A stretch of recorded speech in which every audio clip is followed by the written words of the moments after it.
My name is Dox Ellis. I am currently standing in a slight chance of rain, trying my best not to sound obnoxious on camera. I represent Poorly Drawn Recordings. I am out of Providence, Rhode Island. I am a DJ, producer, and MC. In terms of what inspires me, this is something that I've always done, essentially. It's ever since I can remember being me, since I was 12, 13, 14. I've been an MC. When I was 15, I got my first set of turntables, and I immediately got to work on that. And eventually, somewhere down the line, I started picking up production.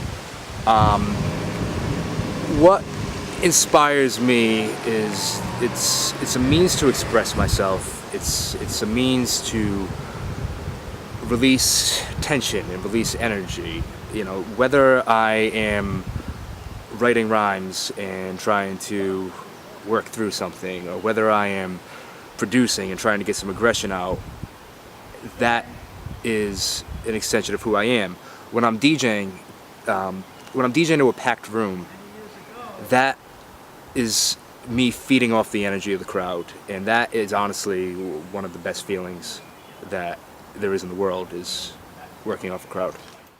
I work a 9 to 5. I DJ at a couple local clubs 2 or 3 nights a week, and you know, I love DJing, but it's completely different than actually making art. In fact, the only thing similar, I feel, is working off the crowd. So that in a lot of ways becomes my focus, but music is still something that I do. But with that said, it does get harder the older you get, I feel, to find that inspiration, especially when the payoff isn't what you expected it to be. When you're 15, the whole world's ahead of you, and if you're just making music, you think that you might break one day. You think that you might have all these great opportunities. The older you get, the opportunities don't disappear, but you begin to look at it more realistically. So these days, you have to accept that in a lot of ways, if you're not making it big, you're doing art for art's sake, and that's great, but it's not always easy. So what inspires me these days is being around a bunch of really talented, hardworking individuals. For example, I just put out an EP, the Invisible EP, with Esh the Monolith. Being around him is a great experience. He's a hardworking dude. We do dozens of shows. I mean, it sometimes feels like a month, but I mean, in reality, we're probably doing like 5 or 6 shows a month, and wherever, whether all over New England. You know, we performed in South by Southwest. Being around him is great. He's a hardworking, super talented individual, and he keeps me on my toes. And a few years ago, I was lucky enough to put out an album with a good friend of mine, Symmetry, called Dusty Pickup. And he is one of the hardest working, most talented individuals I've ever come across. So seeing him work actually makes me want to do better. And in fact, sometimes it kind of makes me shy away from what I'm doing, because watching somebody like Symmetry, or even Ash is a rapper and a producer, and the stuff he does is amazing on both ends, that kind of sometimes makes me a little apprehensive, because, you know, I don't think my shit doesn't stink. I don't think that what I'm doing is amazing. I don't think I'm reinventing the wheel. I think I'm doing what I want to do, and I want to do it to the best of my ability. Outside of that, like being around Wandus and Falsai, seeing those guys, I mean, they're just so young and so hungry that it almost makes me wish I could go back to that age and have the brains and connections they do. Live shows are probably my favorite thing. I love making music, but performing it is even better. And a lot of hip-hop acts, I feel like, neglect that, and you know, I don't play a real instrument. I play the turntables, I mess around with some MIDI shit, but it's like I can play the drums a little, but I never do that live.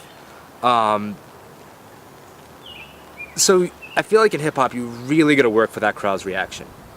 And when it works, it works. When it doesn't work, it's really soul-crushing, man. And like, luckily, I feel that I hit a certain point where it just began working, and it usually works. The biggest challenges these days, I really feel like, are matters of motivation. It's finding that inspiration. It's getting out of bed and finding that time. You know, like, I go to work, I DJ, I treat that like a second job. I try to take care of myself, and then at the end of the day, when I sit down, I have to find that inspiration to get to work. So really, the biggest struggles are daily. I'm not going to sit here and pretend that I've gotten over any threshold and become like any type of act with any national draw. But just to have the ability to have to have the ability to be able to do shows across the country, and to have people know who I am on some level. That I feel that's been one of the biggest challenges, and that's something that I'm proud of having achieved to some small degree. I don't know how I want people to remember me. I hope they do. I hope they remember me as somebody that didn't compromise. I hope they remember me as somebody who put quality above quantity, that put art above hustle, that never perpetuated any types of misogyny or homophobia or any bullshit like that. I don't know. I'm not concerned with a legacy. I mean, that was something I used to fantasize about when I was younger. These days, I'm happy with who I am and the very minor successes that I've been able to achieve. I hope I'm remembered by them. I perpetually have a project in motion with Storm Davis. So in terms of what you can be expecting, I got my fingers crossed, and this is a plea to you, Storm Davis. Let's finish that album. Constantly working on stuff. I plan to release another project. It's the sequel to the Invisible EP that I did with Esh the Monolith. Really looking forward to doing that. And I mean, outside of that, who knows? I mean, I'm an MC, I'm a producer, I'm a DJ, so I mean, I can really strike from any of those angles. Thank you to the B Shine for including me in this. And I'd just like to give shout outs to all my poorly drawn friends. Foulside, Storm Davis, Reason. Shouts to Dirty Hank. Shouts to Juan Deuce. Definitely big shouts to Esh the Monolith, who's become my partner in this in a lot of ways. That's pretty much it, you know.